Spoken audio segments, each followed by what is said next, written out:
What's up, YouTube? So this video is going to be a little bit different than it usually is. I've got a few garage upgrades that I have to get done. The colder season's coming, and I really don't want to freeze my ass off out here.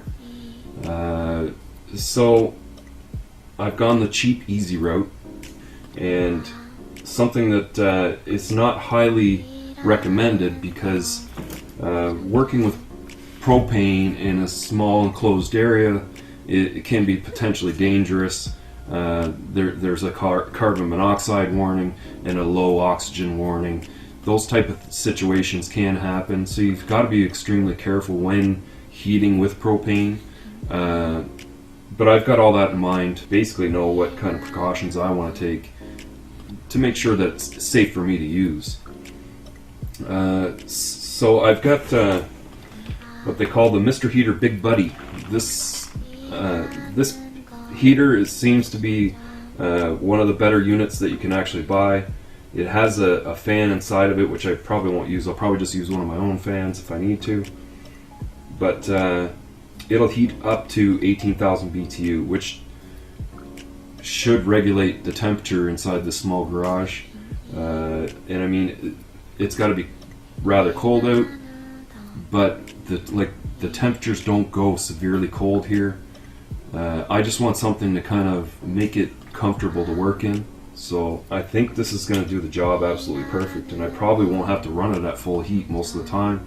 It'll be turned down quite a bit, and then if there's any point where I feel, you know, that it's getting a little stink in the air or something, then I'll just shut it off. I can always open a door if I need to vent a little bit more. And to be perfectly honest, my garage leaks like a sieve, so airflow through here shouldn't be too much of a problem. I do want to get the tank outside, so I did buy a 20-pound tank. You're able to actually thread on 1-pound canisters onto this heater, but I don't want to be going to buy 1 pounds all the time. So I just bought your basic barbecue style 20-pound tank. And I'm actually going to put it inside this garbage pail. So I'm going to cut a hole in the side of the garbage pail so the line can come through, and that'll keep any of the rain and any potential snow or freezing off of the valves and off the tank, so I can take it out of there and just get it refilled quite easily. It also keep it out of sight and out of mind a little bit.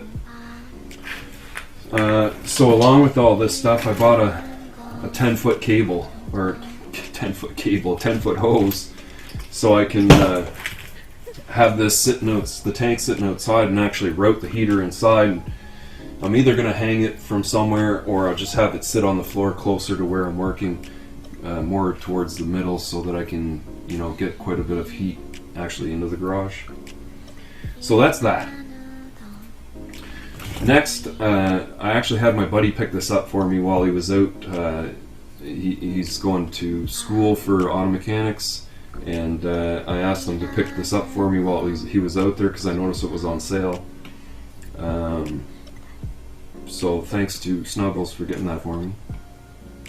So on another note, Snuggles is actually a registered apprentice of mine, and he just finished his last term of school and wrote his exams. So I don't think he has his results yet, but I'm pretty sure he's going to get through it and get his license. So congratulations to him. So he did pick this up for me while he was out there, and this is to replace that old junky little charger that I've been using. If you've seen it in my videos before, it basically doesn't do anything anymore, and you know, I was desperate for a charger. This is basically a full upright, you know, kind of roll around charger. It will crank up to 200 amps for boosting a car battery, and you know, a high charge at 40 amps, and just lower charger rates at 10 amp and 2 amps. So I mean, if you're working on a car and you got the headlights on, a 10 amp charge on the battery is pretty good. You won't kill the battery just by keeping lights and the radio and the blower and whatever else is going if you're diagnosing a car. And of course, you know, having the option to boost a car if it's actually dead in my garage to get it out or whatever. So that's the guy that I'm basically going to do an unboxing and maybe sit a battery on it just to see if it's working properly. And eventually I'll do more of a video about charging batteries, testing batteries, diagnosing drain off a battery, alternator testing. I'll kind of wrap it up into one video. And so I recently upgraded my internet speed to the highest tier that we can actually get here. And this PC out here is on a wireless connection. The wireless router is all the way at the other end of the house. I mean, it gets signal, but it's not the greatest.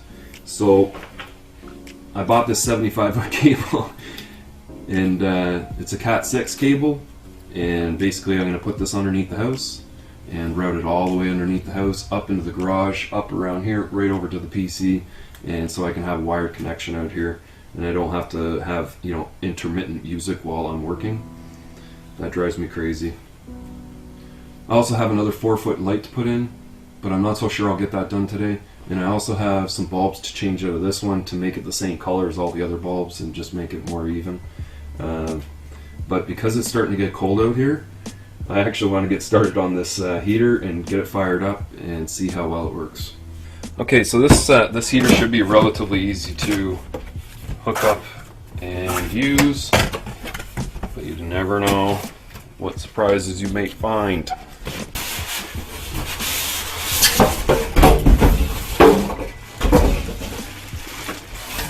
It's really lightweight. I mean, I could tell just from the being in the box it was really lightweight.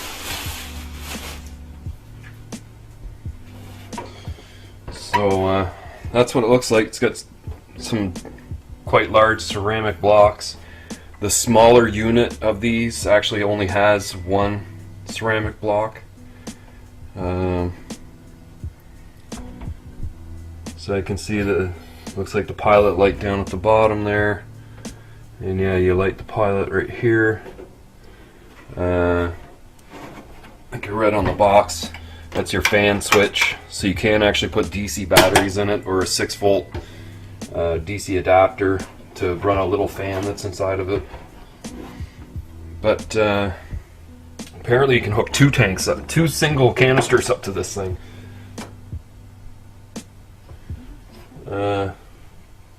So I guess if the hose is going to come in from that side, I'll hook up on this side, but you can see both sides have regulators for tanks, kind of swivel, and the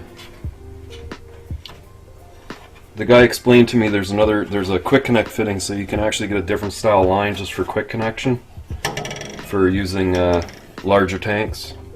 But I just got the standard hose, which is right here. So that should go onto the unit, and that'll be the tank end there.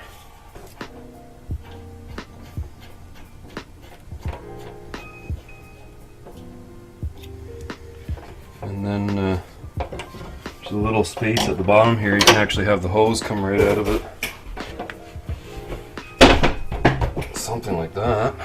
So yeah, I'm a pretty ghetto kind of person, and I've actually had this cut out of this door for quite a while for running stuff through there, whether it's been electrical hoses or some old heater hoses I had coming through there. So basically I'm gonna just have my line come through there and rest the tank over on the other side. So this is where the tank's actually going to sit, just in the garbage can right here. I put the lid over on top, and I got that small hole cut out right there so I can put the line through. And it's hooked up over on the unit. I'm ready to put my hose onto the tank. Thread it on all the way, and we'll turn the tank on. I don't hear any leaks. And then for just right now, I'm going to just close the door just like that. So I mean, I don't got a lot of distance on the line, but obviously, like, if I rest it over here on the floor, I can at least bring it out quite far. Something like that, maybe. But for right now, we're just going to test it on the bench, because it's getting cold out here and I want some heat. So we're supposed to depress this and hit the pilot, and they say it might not light the first time, so you hold this down and that apparently primes the system with propane. You're supposed to hold it for about 30 or 40 seconds. And now I'll try it again. And it lit up that time. So I'm just going to turn it to the low setting. And there we go. She's lighting up now. Now this is open flame. You got to be so careful. You don't want to have high combustibles sitting around this. They'll take off and you'll be in a lot of trouble real fast. Oh yeah, that's kicking off some heat already. So for right now, because this unit's brand new, I'm actually just going to crack the door to get that, any of the packaging kind of smells off the thing, because I'm sure it's going to burn. It's going to make a pretty bad smell to begin with. Maybe not too bad. I really don't know. But I can actually see that ceramic starting to glow a little bit. Heat makes homebrew happy. So yeah, while this thing's just taking off its first use, I'm actually going to go underneath the house and start routing this Ethernet cable. I don't really want to leave this thing unattended, but for the amount of time that I'm going to probably be under there, it shouldn't be a problem. And basically I'm going to route it all the way up to this wall over here and poke it through. It's going to come up along the ceiling and over to the PC. So maybe I'll take you guys under the house with me. Basically in the crawl space of my house, there's not very much ceiling height at this end. There's a little bit more at the other end, but I've already got a hole drilled because I dropped an HDMI cable down through the living room over to my bedroom. So I basically just have to put this cable up through there and kind of pray that it doesn't get tangled up. So I'm basically just going to take this cable, try and get it up through the hole. So I'm going to want to thread through a few feet just so I can get to the router and have a lot of extra if I need to move it. And then I might leave a little bit extra just down here, and I'll start taking this with me over to the other end of the house. Now we're all the way at the other end of the house. You can see I keep some of my actual fluids, oil and windshield washer fluid when I picked them up on sale. I got a box of brake clean back here. My compressor also sits down here, and that's basically the hole that I'll be going up through where the air line goes through and the plug-in for the compressor. And this is basically how I get down here. So that's my kitchen up in there. So I just got this much cable left, probably just over half, and I'll put it through there and we'll get it up in the garage. And here you can see the cables come through here. So I just want to start pulling through as much as I think I need.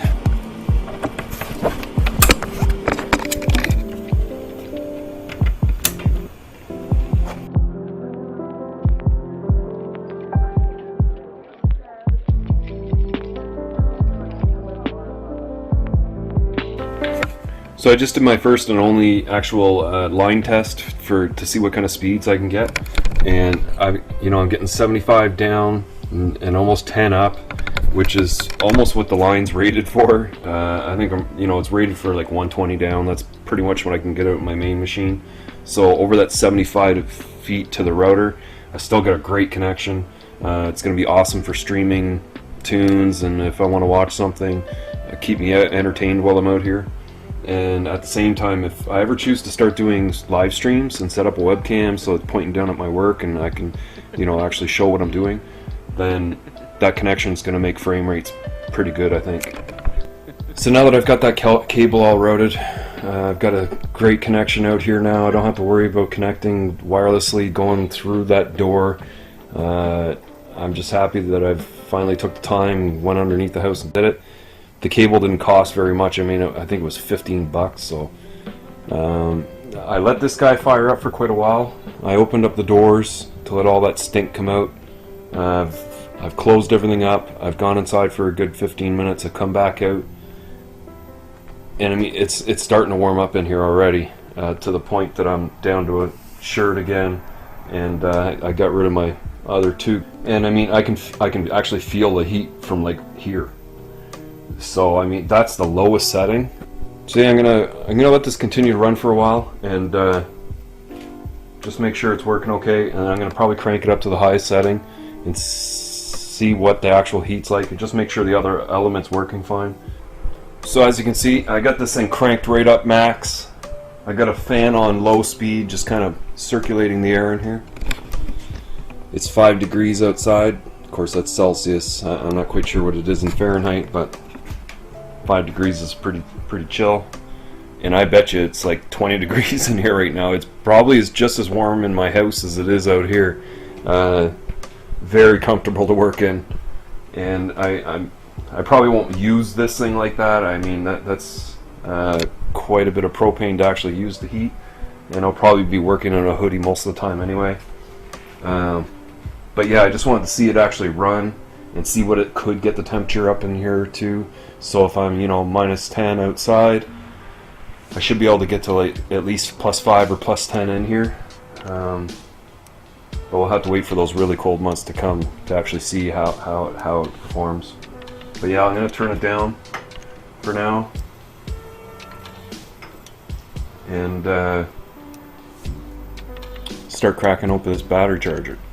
Might as well crack open this box and set this guy up.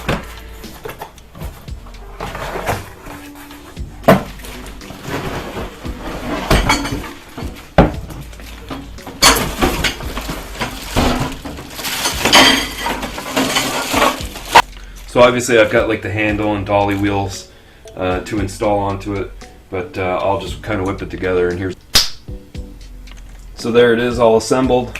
Got my little handle, the wheels, the little stand in the front is all together. I've got a battery sitting here. Just basically want to see the gauges come on and see that it is charging. So you can see it's showing me this battery's already full.